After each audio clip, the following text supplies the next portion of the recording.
Hello everyone, welcome to study tube. बढ़ेंगे इस series में आगे और करेंगे इस वीडियो में इस सीरीज का सेट नंबर 51। सेट नंबर 51 इस सीरीज के अंदर आने वाले हर वीडियो का पीडीएफ डाउनलोड करने के लिए आप टेलीग्राम चैनल को ज्वाइन कर सकते हो। ये टेलीग्राम चैनल का आईडी है। आप इस आईडी के माध्यम से या फिर ये क्यूआर कोड है, इसके माध्यम से टेलीग्राम चैनल से जुड़ सकते हो अगर आप पीडीएफ को डाउनलोड करना चाहते हो तो। निम्न में से कौन सा एक अजैव निम्नीकरणीय है, यानी कि नॉन बायोडिग्रेडेबल है?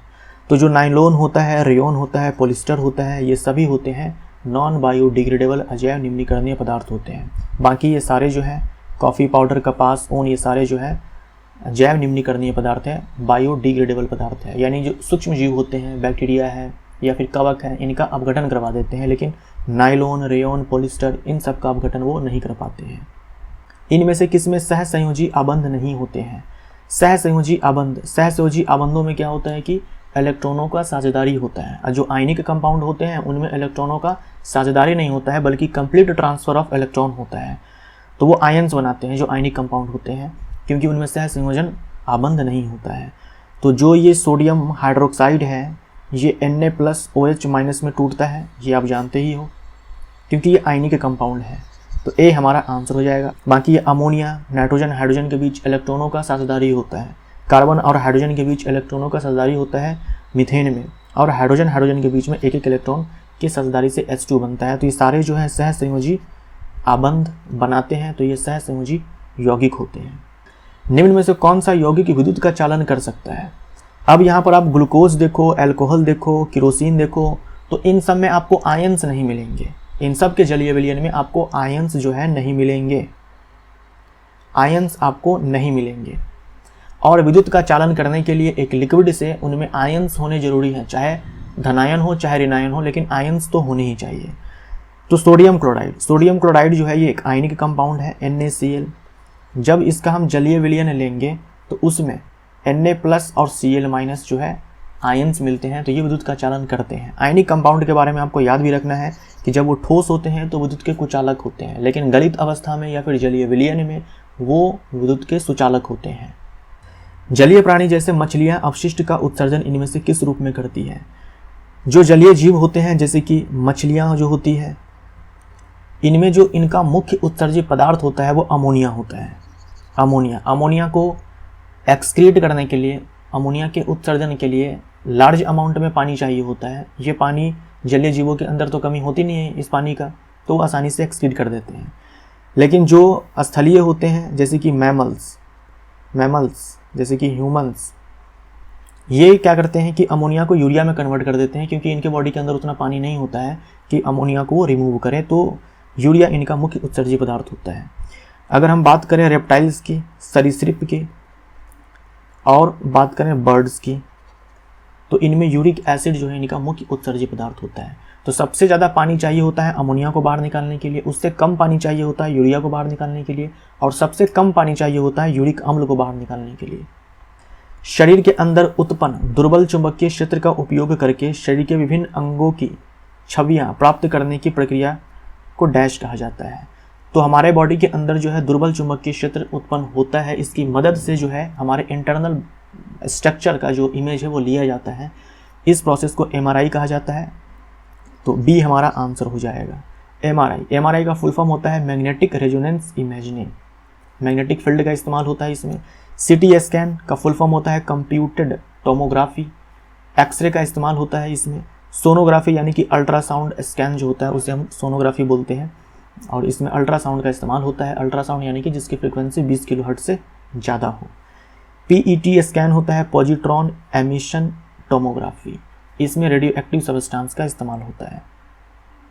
श्रेणी क्रम में संयोजित दो प्रतिरोधों का निबल प्रतिरोध यानी कि समतुल्य प्रतिरोध 6 ओम है। यदि उनसे प्रवाहित होने वाली धारा 4 ओम है और उनमें से एक का प्रतिरोध 2 ओम है, तो दूसरा प्रतिरोध कितना होगा? तो काफ़ी आसान है। जो समतुल्य प्रतिरोध है वो 6 ओम है, और दो ही प्रतिरोधक हैं जो कि श्रेणी क्रम में है। तो मान लो एक R1 है, दूसरा R2 है, ये बराबर 6 है। इस R1 R2 में से कोई एक हमें दे रखा है 2 ओम है, तो मान लो R1 2 ओम है, तो हमसे R2 पूछा है, तो R2 हमारा कितना हो जाएगा? 4 ओम हो जाएगा। तो बी हमारा राइट आंसर हो जाएगा। उत्तल दर्पण में दर्पण के पीछे बना प्रतिबिंब किस प्रकार का होता है? उत्तल दर्पण में जो प्रतिबिंब का निर्माण है वो हमेशा दर्पण के पीछे ही होता है, हमेशा दर्पण के पीछे ही होता है, हमेशा दर्पण के पीछे ही होता है। और ये जो प्रतिबिंब होता है ये होता है वर्चुअल यानी कि आभासी प्रतिबिंब सीधा होता है, इरेक्ट होता है और डिमिनिश्ड छोटा होता है। तो ये आपको ध्यान में रखना है और ये है ऑलवेज। उत्तल दर्पण में हमेशा आभासी, सीधा और छोटा प्रतिबिंब बनता है। आभासी और सीधा हमारा आंसर हो जाएगा। विद्युत चुंबकीय प्रेरण की परिघटना में धारावाही कुंडली और चुंबकीय क्षेत्र स्थैतिक होने पर गैल्वेनोमीटर, मेरे ख्याल से यहाँ पर धारावाही जो है नहीं होनी चाहिए थी। क्यों? क्योंकि चुंबकीय क्षेत्र विद्युत चुंबकीय प्रेरण में हम लोग करंट को इंड्यूस करवाते हैं, विद्युत धारा जो है उत्पन्न करवाते हैं। तो पहले से हम लोग धारावाही कुंडली क्यों लेंगे? हम तो कुंडली में उत्पन्न करवाएंगे ना, इसलिए धारावाही कुंडली नहीं। तो इसका आंसर क्या होगा? देखिए, जैसे मान लो ये कुंडली है, कुंडली में अगर करंट फ्लो हो जाए तो गैल्वेनोमीटर में डिफ्लेक्शन होगा। जो डिफ्लेक्शन है गैल्वेनोमीटर में ये होगा। अब देखो दो तरीके हैं, या तो क्या करो आप इन दोनों को गति करवाओ, इस कॉइल को भी और ये चुंबक को भी, या फिर क्या करो इस कॉइल को स्थिर रखो और इस मैग्नेटिक ये जो मैग्नेट है इसको आप क्या करो गति करवाओ, आगे पीछे करवाओ। यानी कि जो ये फील्ड लाइंस हैं यहाँ से निकलने वाली वो इसमें कभी बढ़े कभी घटे, ऐसा होना चाहिए। इसको हम लोग बोलते हैं फ्लक्स में चेंज करना। तो फ्लक्स में चेंज होना चाहिए।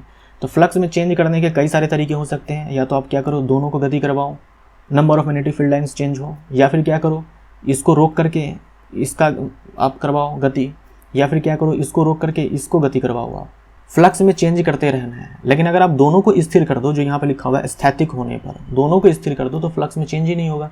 मान लो 10 मैग्नेटिक फील्ड लाइंस यहाँ से पास हो रही है तो वो 10 पर ही रुकी रहेगी। तो यहाँ पर कोई भी विद्युत धारा जो है प्रेरित नहीं होगी। चेंज होते रहना चाहिए, कभी 10, कभी 12, कभी 15, कभी 20, कभी 18, कभी 5, इस प्रकार से जो मैग्नेटिक फील्ड लाइंस है उनकी संख्या जो है बदलती रहनी चाहिए इस लूप के अक्रॉस। तो अगर दोनों स्थैतिक हो जाए तो क्या हो जाएगा? शून्य विक्षेपण प्रदर्शित करता है। सी हमारा राइट आंसर हो जाएगा। इनमें से कौन सी अभिक्रिया बेरियम क्लोराइड और सोडियम सल्फेट के बीच अभिक्रिया का सबसे सटीक निरूपण है? बेरियम क्लोराइड का फॉर्मूला होता है BaCl2 और सोडियम सल्फेट का फॉर्मूला होता है Na2SO4। तो जो पहला विकल्प है यहाँ पर देखो ये फॉर्मूला गलत लिखा हुआ है तो ये आंसर नहीं होगा। यहाँ पर भी फॉर्मूला गलत लिखा हुआ है, यहाँ पर भी गलत लिखा हुआ है तो ये आंसर नहीं होगा। यहाँ पर गलत लिखा हुआ है तो ये आंसर नहीं होगा। आंसर हमारा बी हो जाएगा। ये द्विविस्थापन अभिक्रिया है और अवक्षेपण अभिक्रिया भी है। बेरियम सल्फेट का यहाँ पर अवक्षेप प्राप्त होता है उजले रंग का। डैश को परिवर्तित करके वैद्युत चुंबक की ध्रुवता उत्क्रमित की जा सकती है। वैद्युत चुंबक यानी कि इलेक्ट्रोमैग्नेट यानी कि सोलेनॉइड में हम लोग सॉफ्ट आयरन कोर डाल देंगे तो वो इलेक्ट्रोमैग्नेट कहलाएगा। तो जैसे आप यहाँ पर देखो अभी करंट क्या है कि इस डायरेक्शन में ऐसे अंदर भेजा गया सोलेनॉइड में, तब ये साउथ पोल है और ये नॉर्थ पोल है। अगर हम करंट को ऐसे भेजें तब करंट जो है ऐसे बाहर निकलेगा, तब ये हो जाएगा साउथ पोल और ये हो जाएगा नॉर्थ पोल। तो करंट के डायरेक्शन को चेंज करने से पोल जो है चेंज हो जाएगा। जो सोलेनॉइड है ना उसका जो पोल है वो चेंज हो जाएगा। तो साउथ पोल नॉर्थ हो जाएगा, नॉर्थ पोल साउथ हो जाएगा। तो धारा की दिशा हमारा आंसर हो जाएगा। धारा के मान में चेंज करोगे उससे फर्क नहीं पड़ेगा, डायरेक्शन है वो चेंज होनी चाहिए।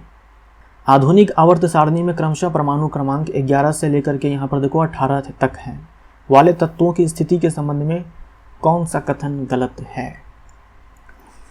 अब देखो अगर आपको ये नहीं पता है कि ये सारे कौन से आवर्त में हैं तो आपके पास एक तरीका ये है कि आप इलेक्ट्रॉनिक विन्यास निकाल लो। 11 का निकालो तो 2 8 1 आएगा, 12 का निकालो तो 2 8 2 आएगा। इस प्रकार से चलते चलो तो 2 8 8 आएगा आखिरी में। सब में देखो कोशों की संख्या 3 ही है। अगर कोशों की संख्या 3 ही है तो ये सारे के सारे तीसरे आवर्त में हैं। तो यहाँ लिखा हुआ है दूसरे आवर्त में है तो ये गलत हो जाएगा। ये तत्व आधुनिक आवर्त सारणी के तीसरे आवर्त से संबंधित है, बिल्कुल सही है। इन तत्वों के परमाणुओं में इलेक्ट्रॉन के L और M कोश में भरे होते हैं। सारे में क्या है? 3 ही कोश है। तो पहला कोश K होगा, दूसरा L और तीसरा M। तो ये भी सही है। इन तत्वों को आधुनिक आवर्त सारणी में समान आवर्त में रखा गया है तो ये भी सही है। सारे के सारे तीसरे आवर्त में। हमसे गलत पूछा था कौन है, तो ये हमारा आंसर। लेंस के प्रकाशीय केंद्र से निर्गत किरण डैश। अगर कोई प्रकाश किरण लेंस से होकर गुजरती है, लेंस के प्रकाशिकी केंद्र से, ऑप्टिक सेंटर से होकर के गुजरती है तो उसमें किसी भी प्रकार का कोई भी विचलन नहीं होता है। जैसे यहाँ पर देख लो, ये प्रकाशिकी केंद्र है, बिना किसी विचलन के प्रकाश की किरण जो है सीधी निकल गई तो अविचलित रहेगी। बी हमारा आंसर हो जाएगा। प्रकाशिकी केंद्र से होकर के गुजरने वाली प्रकाश किरण में किसी भी प्रकार का कोई विचलन नहीं होता है। 2 मीटर फोकस दूरी वाले उत्तल दर्पण की वक्रता त्रिज्या कितनी है? वक्रता त्रिज्या जो है ये 2 गुनी होती है फोकस दूरी की, तो फोकस दूरी 2 मीटर तो वक्रता त्रिज्या 4 मीटर। R = 2F, 2 × में 2 यानी कि 4 मीटर। हैलोजन को आधुनिक आवर्त सारणी के किस समूह में रखा गया है? हाइलोजन जो समूह संख्या 17 है उसमें है हाइलोजन तत्व, फ्लोरीन, क्लोरीन, ब्रोमीन, आयोडीन, स्टीटेन।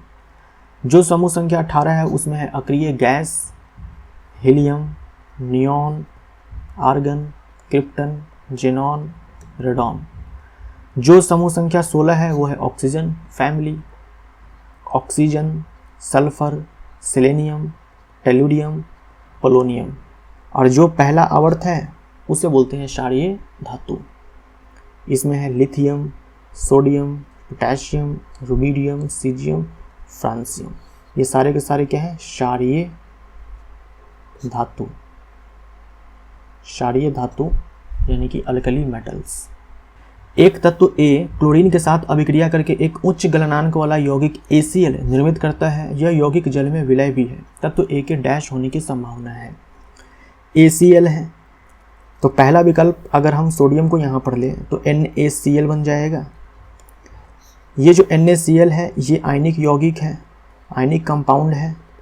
और जो आयनिक कंपाउंड होता है उसका मेल्टिंग पॉइंट और बॉइलिंग पॉइंट दोनों हाई होता है और ये जल में घुलनशील भी होता है, वाटर सोल्यूबल भी होता है। तो सोडियम हमारा आंसर हो जाएगा। दिए गए रासायनिक समीकरण में क्रमशः X और Y उत्पादों को पहचानें। हमारे पास देखो सोडियम हाइड्रोक्साइड है जो कि एक क्षार है और ये है एथनोइक अम्ल या फिर एसिटिक अम्ल जो कि अम्ल है अपने आप में। तो क्षार प्लस अम्ल यानी कि अम्ल प्लस क्षार जो अभिक्रिया होती है उसे हम उदासीनीकरण अभिक्रिया बोलते हैं और वहाँ पर बनता है लवण और जल। तो जो Y है वो तो जल है, तो देख लो इसमें जल वाला कौन विकल्प है? A में कोई जल है ही नहीं तो ये हमारा आंसर कट जाएगा, ये कट जाएगा, ये कट जाएगा। B हमारा आंसर। केवल इतना भी आप जान जाते तो इसको सही कर सकते थे। जो लवण यहाँ पर बनेगा उसे हम सोडियम एसीटेट बोलते हैं, CH3COONA, सोडियम एसीटेट। निम्न में से किसे ऊर्जा मुद्रा कहा जाता है? एनर्जी करेंसी कहा जाता है। ATP को हम लोग बोलते हैं एनर्जी करेंसी। ATP का फुल फॉर्म होता है एडिनोसाइन ट्राइफॉस्फेट। ATP का फुल फॉर्म होता है एडिनोसाइन ट्राइफॉस्फेट और ADP का फुल फॉर्म होता है एडिनोसाइन डाइफॉस्फेट। मानव शरीर में अनॉक्सी श्वसन कहाँ हो सकता है? अनॉक्सी श्वसन यानी कि श्वसन ऑक्सीजन के अनुपस्थिति में यानी कि अवायवीय श्वसन। तो अवायवीय श्वसन जो है कोशिका द्रव्य में होता है, कोशिकाओं की कोशिका द्रव्य में होता है और माइटोकॉन्ड्रिया में होता है ऑक्सी श्वसन। यदि 2 समांतर सीधे चालकों में धारा प्रवाह की दिशा समान है तो उत्पन्न चुंबकीय क्षेत्रों की दिशाएं, ये 2 सीधी धारावाही चालक हैं। मान लो करंट ऊपर की ओर फ्लो कर रहा है तो चुंबकीय क्षेत्र जो रेखाएं बनेंगी वो ऐसे बनती है ना, सेकेंडरी वृत्त बनती है। सीधी धारावाही चालक के कारण बनने वाली चुंबकीय क्षेत्र रेखाएं जो है सेकेंडरी वृत्त होती है। कई सारे वृत्त बनेंगे जिसका एक ही केंद्र होगा, केंद्र पर जो है धारावाही चालक होता है। तो ये चुंबकीय क्षेत्र रेखाओं की दिशा है सेकेंडरी वृत्त। तो समान दिशा में, सीधी सी बात है ना, क्योंकि दोनों में समान दिशा में धारा प्रवाहित हो रही है तो चुंबकीय क्षेत्र जो रेखा बनेंगी उसकी दिशा भी समान होगी। निम्न में से किस प्राणी उत्तक में चपटी कोशिकाएं होती है? ये कोशिकाएं जो है चपटी होती है, फ्लैट होती है, थिन होती है। पिछले वीडियो में मैंने आपसे कहा था ये कौन सी उत्तक है, कौन सी उत्तक की कोशिकाएं हैं? सरल शल्की उपकला उत्तक। सी हमारा आंसर। कहाँ पर मिलती है? एल्वुलाई में। फेफड़ों के अंदर जो एल्वुलाई है, कुपिका है, उसमें, और जो रक्त वाहिनी है कैपिलरी उसमें, केशिका में। स्पंदन गतियाँ जिन्हें नाड़ी स्पंद या नब्ज कहा जाता है क्यों महसूस होती है? स्पंदन गतियाँ हम लोग चेक करने के लिए चेक करते हैं धमनी को, ठीक है, क्योंकि धमनी में जो रक्त का प्रवाह हो रहा होता है वो उच्च दाब पे हो रहा होता है। तो धमनियों में प्रवाहित रक्त के कारण